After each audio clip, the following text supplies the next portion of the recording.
Okay, so on to the final session for this morning. Basically, this is a panel discussion from the three speakers this morning. Just basically here to answer any questions that you might have about what you've heard about today. So if I can invite, Richard, Andrew, to come up and sit on the stage, that'd be great. Thank you. Don't forget social media, get them out there. So hashtag COMIT to 2024. And we do have some questions. And we have microphones in the room as well. And we have microphones in the room. Outstanding work. Okay, so the first question is from Ian M. Sorry, I asked all the questions. Well, I like somebody who's got enthusiasm. That's really cool. Okay, so with computer vision, looking at is the lorry load packed and secured correctly? How long would it take to train this system? And does it need the multiple? Unfortunately, there's not enough words. Not enough words. Okay. Does it need multiple examples? So let's say I'm packing. Borrow my mic. Here we go. Sorry, There we go. Sorry. So if you have, obviously your load is multiple things. So you've got, let's say it's IKEA, I've got a table, a chair, a wardrobe, a bookshelf. How do you, and the lorry's got to be packed correctly. How long is it going to take it to know, because you've got multiple potential combinations of all those things, and they've always got to be secure, and you're looking in the back with your camera. How long does it take do you need to actually back in a lorry with all the different things, and it's got to look at that, and you've got to go, yep, that's fine. So is that potentially a very long process? Yes. Thanks for that. So a few years ago, you would have probably needed to use lots and lots of images to sort of show typically what good looks like. That's kind of what you want to do. You don't want to try and do every single problem issue, because that's infinite amount of problems. So this is what good looks like, and you would need to use a fair few groups of image sets to do that. However, I think as talked about earlier on, AI is now starting to train AI. So there are certain models where you can start to use, for example, gaming engines and virtual engines, where you can speed up that process to say, these are the different vehicles, these are the different load types, these are the different straps you're going to use, these are the different types of scenarios. So, it's how accurate you want it to be. The longer it can take a while to sort of really bed in. You have to take into account things like lighting and if a leaf blows on front of the camera and just things like that you have to take into account. But ultimately the training can be done much faster these days with using AI to train it. But you're right, you do need to show what good looks like in a variety of different environments.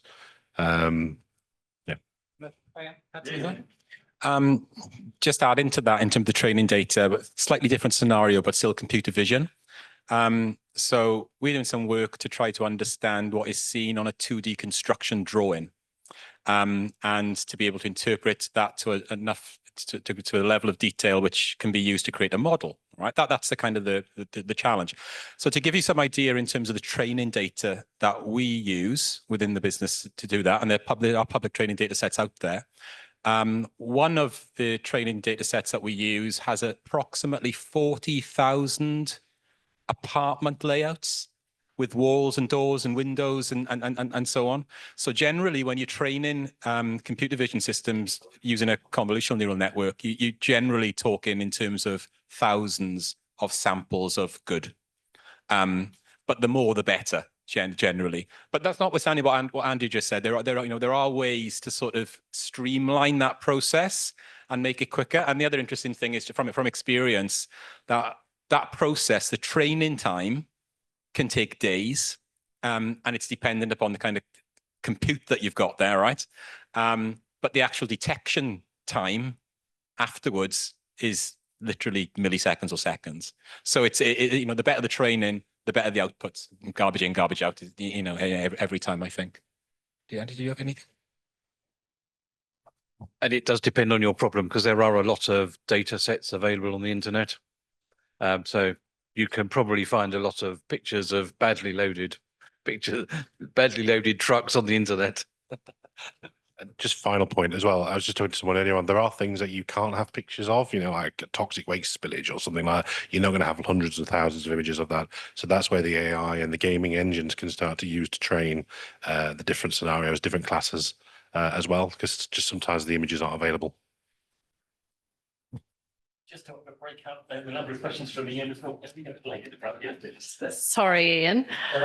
Hello, Vanessa Del Busco here. Hello, everyone. Thank you very much, Andrew. Very interesting discussion. I know we're going to talk about this in the 5G, commit to 5G track tomorrow. All are welcome. But could you maybe outline the reasons you think that the construction industry has been a little bit slow to adopt some emerging technologies? I'll go for it. I'll go on this one because I've had a lot of experience of it. Yeah.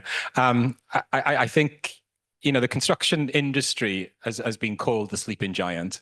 It was called that in the Egan report. It's very slow to change. So yeah, I think traditionally the construction sector is very slow to change, and I think it's underpinned by cultural issues. I think you made a point earlier on about we like this AI, but it doesn't fit into our existing working practices, right? So it's a kind of we're anchored to the past as opposed to looking to the future. But what I would say, Vanessa, is as I feel that we are at a point in time where there are so many compelling pressures around sustainability and safety and performance and risk and compliance. Plus, we have a new generation of people coming into the field who are digital natives, who are reaching kind of middle management positions, that I feel that the timing in terms of the society and in terms of the technology and in terms of the pressures creates a bit of a perfect storm, which I hope will allow us to take a step change. I'm sure you've seen those reports that have been around that typically show construction technology being kind of 1 point above agriculture, right? The Gardner reports. It's time for that to change, I think, and I hope it will.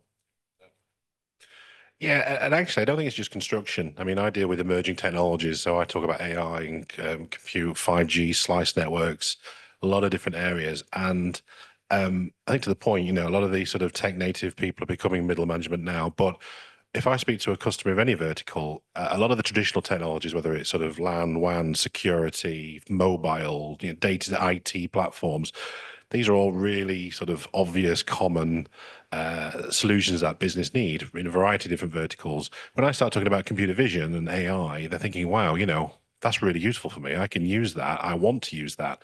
But they've not got a pot of money. They've never realized they needed it. So then you've really got to start looking at the ROI and the business case.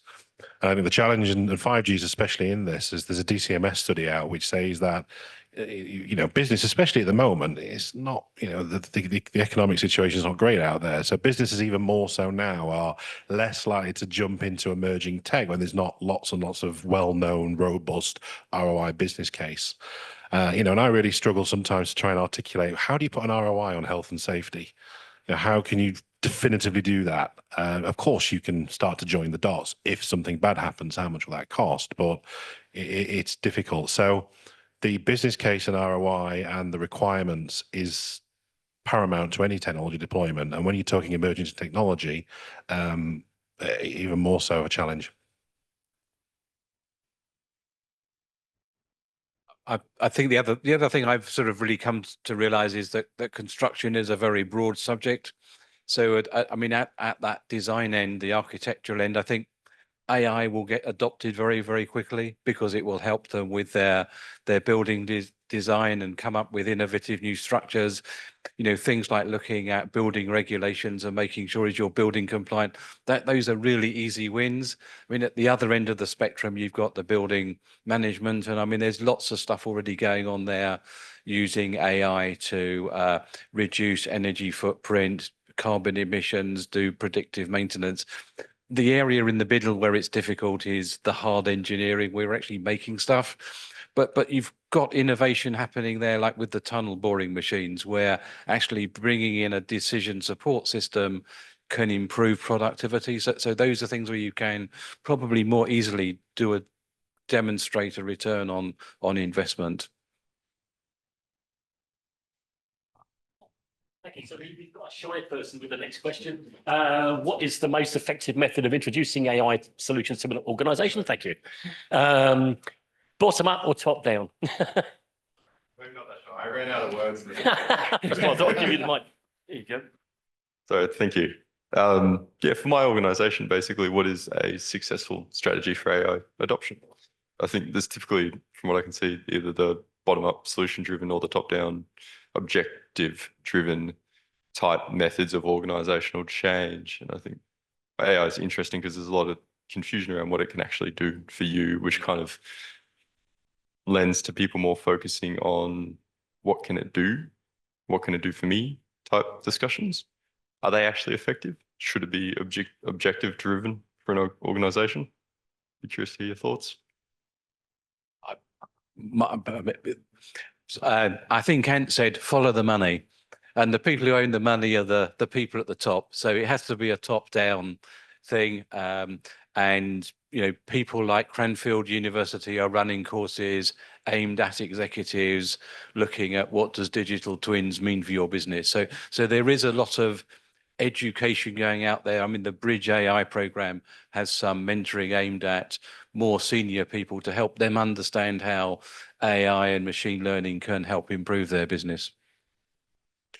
Yeah, I'd agree with that. You could talk about AI and innovation, but when it comes to business, it is top down, follow the money. There are the Chat GPTs, the Googles, the Microsofts that can innovate and bring solutions to the market to see how they'll land and then bubble up from the bottom, which is needed. But yeah, I think generally speaking, define your use case, define what you want to get from that. You might not know how you're going to get there. You might not know the route it's going to take, but understand what business challenge you've got. Usually is a good start. Yeah, I think I would generally agree, but I think certainly the follow the money is on the money. And I think in terms of top down and bottom up, I think it's a bit of a combination of both in some ways. Certainly from my personal experience, I think buy-in at the top level in terms of the overall ambition for the business. But I think the opportunity to deliver kind of smaller, dynamic, nimble proofs of concepts, at the point of the problem is also very important too, to show that there's a capability to answer a particular operational challenge and to deliver some results. You go top down, it can, you walk through the head, it can be challenging sometimes because you start in at a strategic level and trying to get, to a point where you can actually execute on something and try something out can be very difficult. So I think it's a bit of a balance of both, to be honest with you, in my opinion. Okay, thank you. So Ian comes back to the fore again. This is more of a statement rather than a question. I found ChatGPT awesome at helping me to do cool stuff in Excel. My plain language statement converts into a formula. I just wanted to kind of like... Anything to add to that? Yeah, I just wanted to say, you don't have to do anything really complex with AI. I could just use ChatGPT to go, well, I don't know how to do something in Excel. What's the formula? And type it in plain language. It's something that you'll have all known that I crack on about for years and years, and you're bored of me by now. But we've got to get back to plain language. It can't just be people who understand coding language. It can't just be people who understand all the acronyms in a bin standard or whatever it is. It's got to be somebody just saying, well, I want to have column A plus column B, make it red, and give me a fish if the thing is whatever it is. And it's got to give me the correct formula to do it. It's just a statement that if you're worried about AI, just do some really simple stuff in plain language. That's just, I'm sure you guys have had similar sort of experience in that. Start simple. And I think I would absolutely agree with you on that. And I think if anybody hasn't tried any of these AIs that are out there, Gemini or ChatGPT or any of the others, go and try them. And I think what you'll find is certainly what I've discovered over the last kind of 12 months of using these tools a lot more frequently is the way that you interact with them is different to the way that you interact with the search engine. You start to get into a point where you're having that proactive kind of curious conversation with another, I was almost going to say person, right? But another entity. Look, I use ChatGPT extensively in preparation for my deck. And I was asking questions like, so if this does this and this does this, what would happen if you combine these things together and how would it impact that? And you're having those kinds of, conversations that aren't just up, a Google query. So yeah, get out there and try them. It's. I think the one thing I would say about where AI is now, and I firmly believe this, in my entire career as a technologist, and I'm knocking on now, right? I'm in mid-50s. I have not seen a time that offers so much transformational change as we have today. And I think within our sector, a sector that has spent the last 20 years beginning to become a digital-first organization, a digital-first sector, rationalizing the way that we manage and label data, it feels like the perfect time to bring these things together. So yeah, go and try it. Just completely agree. The only thing I would say as well is do it now, do it today, do it this week. As someone talked about, spend 30 minutes, because in 12 months' time, what is possible will be completely different to what's possible today. It's like a lot of the technologies, like the processing capabilities, every few years, things double. The capability, when you look at ChatGPT when it first came out, and version 4 and beyond, the incremental capabilities. You saw the Will Smith video earlier on, and then again, it's getting faster and faster. So look now, but then in 6 months' time, it will be completely different. So it's getting on the bus early, really. Look, ChatGPT is great. You just need to make sure you're asking the right question. So the way I use it is you can feed in a lot of early, there are plugins that will scan PDF documents. You can feed in a load of background data about a project, and then you can say, well, if we did this, what would happen? And it was a much more reasoned answer than just saying, I'm doing this, what would the outcome be? Because you'll get, computers are stupid. If you ask it a stupid question, it'll get a very stupid answer. Yes. Can I just add something just on the whole ChatGPT topic? Because I tend to follow people on Twitter and LinkedIn that are enthusiastic about AI, but also very pessimistic about AI. And it's kind of interesting to get both sides of the story. And I think it's important to understand that ChatGPT and another, the GPT bit at the end of it is general purpose transformer. That's the technology, all right? And there's a view that transformer technology is unable to solve some of the problems of today. And I think the point that I'd make is, and what I find incredibly fascinating, is that whilst something like ChatGPT gives you a response which sounds like a very well created human response to that question, every single word that is in that sentence or paragraph is a prediction that's been made by that transformer based upon what you've just said. But you can get paragraphs and paragraphs of response from a simple prompt that seems so perfectly aligned to what you asked. But at the end of the day, it's a prediction. So it can predict the wrong things, and you get this idea of hallucinations, right? But I think that, it's not right to dismiss transformer technology now, because everything that we are talking about here is embryonic in terms of technology. And there are many people and many different ways to try to deal with that. I talked about RAG, reinforced augmented general, I can't even remember the technology. But basically what that is doing is saying, okay, you're asking me a question. I am now going to go to a very specific, accurate data set that I know to be true, which could be, information from a BMS or time series data or something that's specific to your problem. And I'm going to augment my response based upon this exact known data rather than just everything that I've learned on the internet. So, they have their downsides. The naysayers have a point. But in terms of will we solve those problems? Absolutely, we'll solve those problems. And we'll solve them in quarters and years, I believe. Just to add a personal observation on that front as well, I have an example with my daughter, who's just been doing a history course as such, and she spent 2 days investigating this particular response to this question that she had, put it in, and then she looked at all the responses from everybody else that had done it, and they're all structured exactly the same. Having they'd stuffed it all into what happened in the Soviet Union before 1994, and they all came up with exactly the same structure, except for who'd spent 2 days working this out. Anyway, so next question, I think, just to, again, to avoid Ian, just to, that more people are in the audience.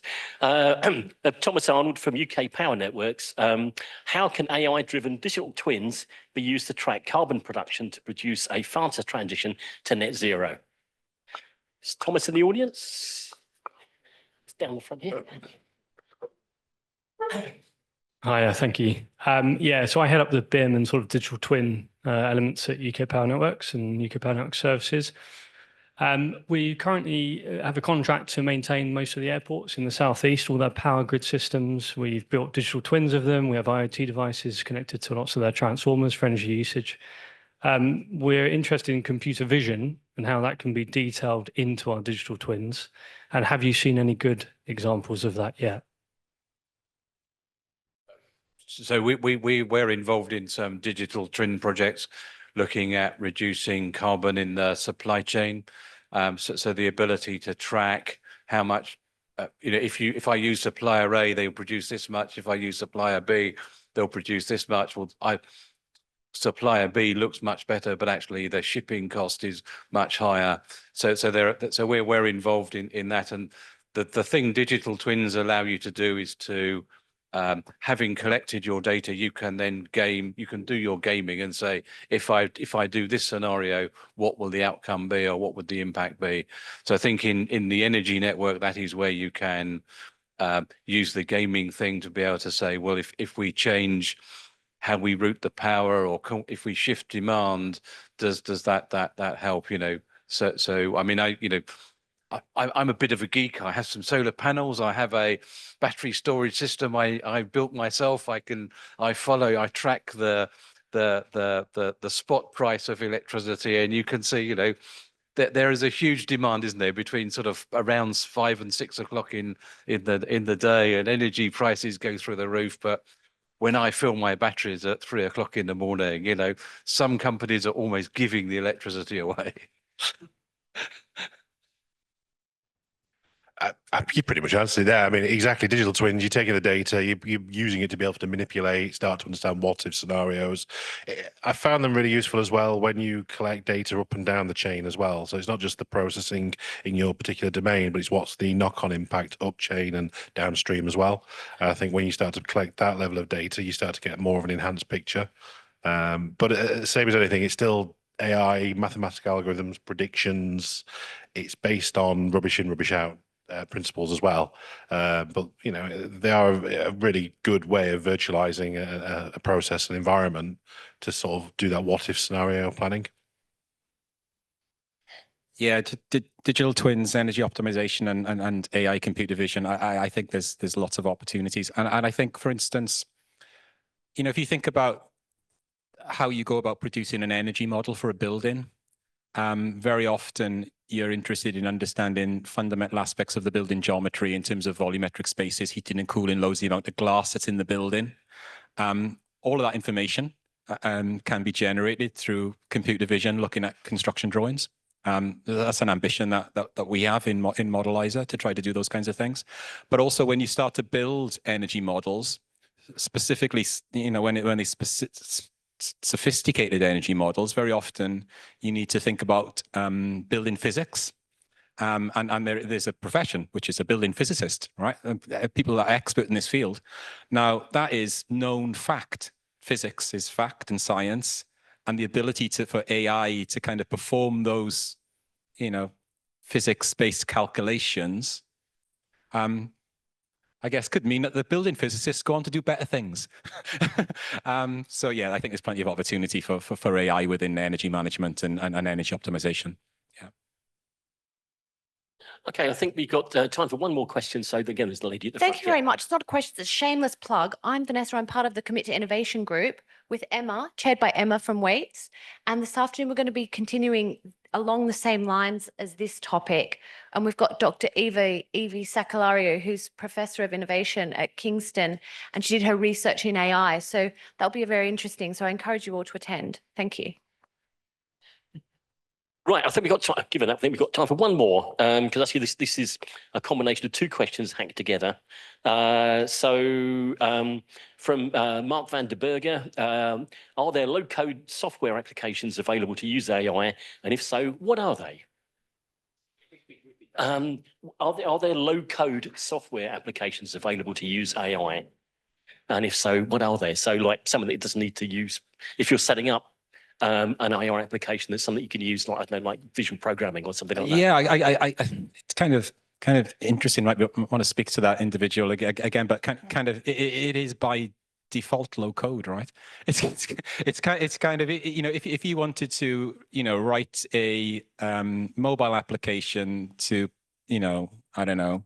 In fact, a good example. I saw I linked on X just a couple of days ago, where somebody was saying I used AI to build a Tetris game on my mobile phone, and the steps were ask AI to describe the Tetris game in terms of what it does, which is pretty simple, right?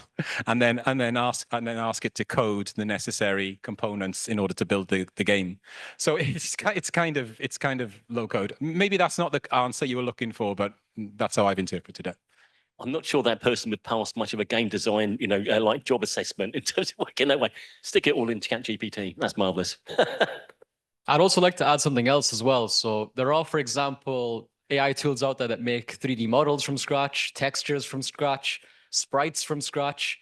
So with Unity, for example, we have a suite of tools called Muse, and you can just write like one sentence, be like, give me a texture of a brick floor or a gravel wall or something like that. And it does it for you just through one sentence. So there's an abundance of AI tools there. Just open a million tabs on Google Chrome and have a look. Yeah. Well said. Right, I think I'd like to thank our three speakers for their presentation this morning. Been a great, you know, very entertaining morning. Thank you as well for everybody for taking time. Also, can I ask everybody to, obviously it's lunchtime now, but please spend some time to go and visit the rest of our exhibitors that's in the hall here. You know, they've got some very interesting different applications and services that are available, and it's through their support that this sort of conference can take place. So thank you very much, everybody, and enjoy your lunch. Thank you.